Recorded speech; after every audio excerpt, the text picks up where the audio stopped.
সময় গেলে সাধন হবে না, এটা আমাদের জন্যে। সময় তো খুব কম, মানব জীবনের সময় কিন্তু খুবই কম। দেখতে দেখতে সময় কোথা দিয়ে চলে যায়। কলিযুগের আয়ু তো 100 বছর নির্ধারণ করলেন, 100 বছর তো দেখতে দেখতে যায়। এই মানব জীবনের সময়কে যদি 4 ভাগ করেন, বৈষ্ণবেরা করেছেন, আমার এই মানব জীবনকে 4টি ভাগে ভাগ করেছেন। তার 1 নাম্বার, প্রথম সময়কালে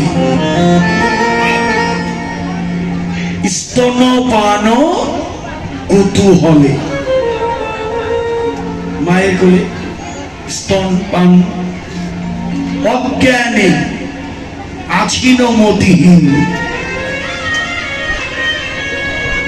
তবে তো বালক সঙ্গে খেলাইলাম নানা রঙ্গে,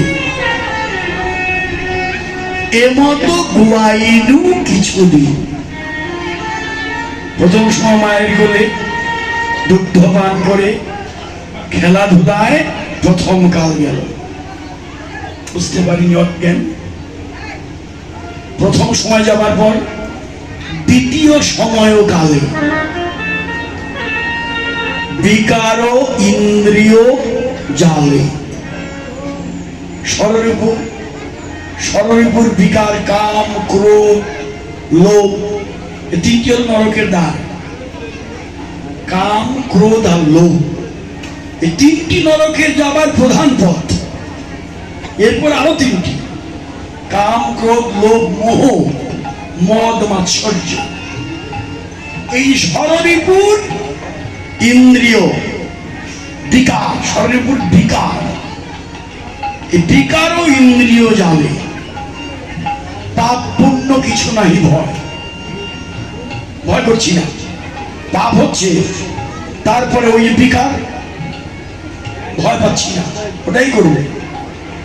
ওটা অন্যায় হচ্ছে, অপরাধ হচ্ছে, পাপ হচ্ছে, তারপরে করছি। এটা বিকার, ষড়রিপুর বিকার, নিয়ন্ত্রণে নেই। তো রিপুগুলো নিয়ন্ত্রণে আমার নেই। হ্যাঁ, কামনা বাসনা, কাম আছে, ক্রোধ আছে, লোভ আছে, এগুলো নিয়ন্ত্রণ যারা করতে পেরেছে তারাই তো সাধক। এই জগতে তারা মহাযোগী, এই যে ত্রিকালজয়ী মহাপুরুষ, যার অনুষ্ঠান চলছে 134তম তিরোধাম দিবস, বাবা লোকনাথ, মহাযোগী, মহাগুরু, ত্রিকালদর্শী যোগী এই বাবা লোকনাথ ইন্দ্রিয়কে বশে এনে ফেলেছে। শেষ পর্যন্ত যখন সাধনা সিদ্ধ হলেন, তখন গায়ে কোনো বস্ত্রই নেই।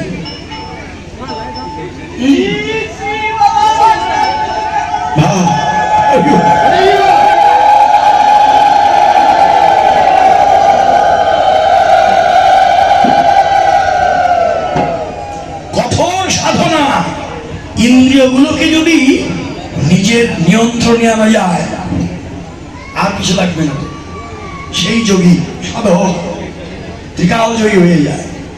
যেমন বাবা লোকনাথের ইতিহাস, তিনি সাধনা করেছেন, তাও যোগ্য গুরুর আনুগত্য নিয়ে। ভগবান গাঙ্গুলির মতো গুরুদেব তাকে যোগ সাধনা শিখিয়েছেন।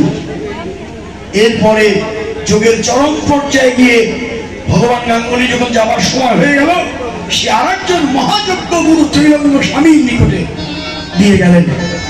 ত্রৈলঙ্গ স্বামী গায়ে কোনো বস্ত্র নিয়ে অনাবৃত,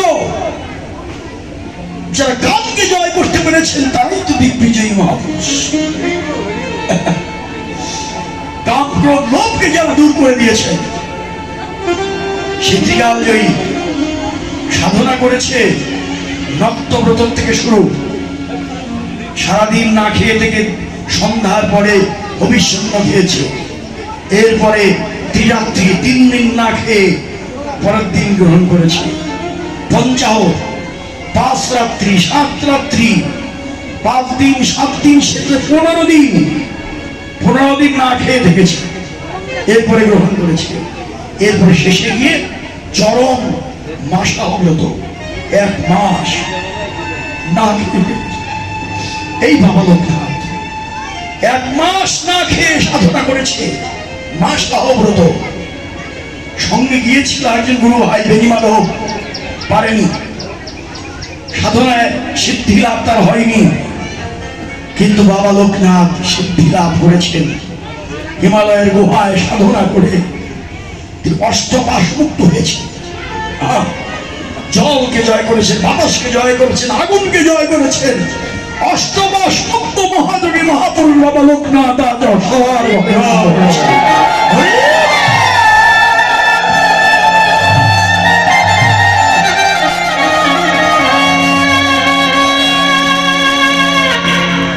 সারা জীবন তপস্যা করেছেন তিনি।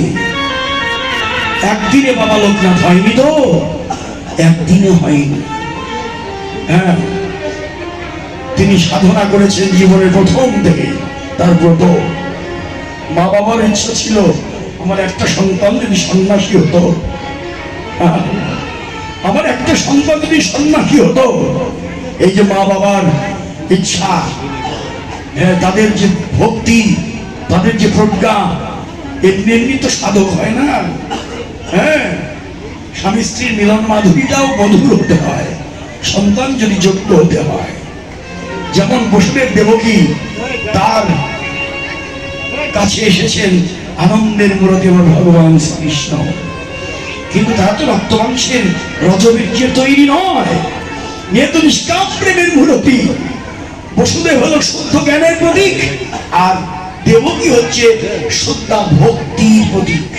শুদ্ধ জ্ঞান আর ভক্তির মহামিলনের ধন হচ্ছেন আমার নন্দনন্দন ভগবান।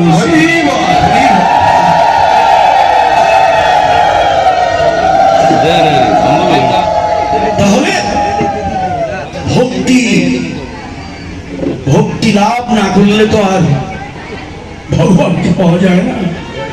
সেই বাবা লোকনাথ তার আবির্ভাব নয়, তার তিরোধান তিথিতে স্ত্রী অনুষ্ঠান। সময় থাকতে যারা ভজনে এগিয়ে গেছেন তারাই তো সাধক। কিন্তু আমি কি করলাম? প্রথম সময় গেল মায়ের স্তনের দুগ্ধ পান করে অজ্ঞানে, দ্বিতীয় সময় গেল বিকারে, সরণীপুর বিকারে চলে গেল দ্বিতীয় দিন। পাপ পুণ্যই জ্ঞান করলাম না, হ্যাঁ, বুঝতেই পারলাম না। হ্যাঁ, আমি শুধু বললাম জীবন তো একটাই, যা কিছু করার করে নাও। হ্যাঁ, এই যে অন্যায় করলাম, 2 কাল গেল এমনি। তৃতীয় সময় কালে বন্ধনে সে হাতে বলে, এই যে মোহমায়ার বন্ধন, বেড়া জালে পড়লাম, স্ত্রী পুত্র কলত্র গৃহবাস, আশাবারে দিনে দিনে ত্যাগ নাহি হয় মনে, পরিপদে না পুরি লাশ। আশায় আশায় 3 কাল চলে গেল। আমাদের কথা বলছি আমরা। 3 কাল যাবার পর চতুর্থ সময় এলো, যদি হরিল চোখের জ্যোতি। চোখে দেখি না, চোখ গেল, ইন্দ্রিয় আস্তে আস্তে চলে যাচ্ছে, ইন্দ্রিয়গুলো আস্তে আস্তে তার শক্তি কমে যাচ্ছে। শ্রবণে না শুনি অতিশয়, চোখে দেখি না, কানে শুনি না, হ্যাঁ, ইন্দ্রিয় অচল। এখন কি করবে ভাই? চতুর্থ সময় এলো, যদি হরিল চোখের জ্যোতি, শ্রবণে না শুনি অতিশয়। বলরাম দাসে কয়, এইবার রাখো মহাশয়, ভক্তিদান দেহ রাঙা পায়। দেখতে দেখতে বার্ধক্য কাল এসে গেল। এলো রে বার্ধক্য কাল, অতীব ভীষণ,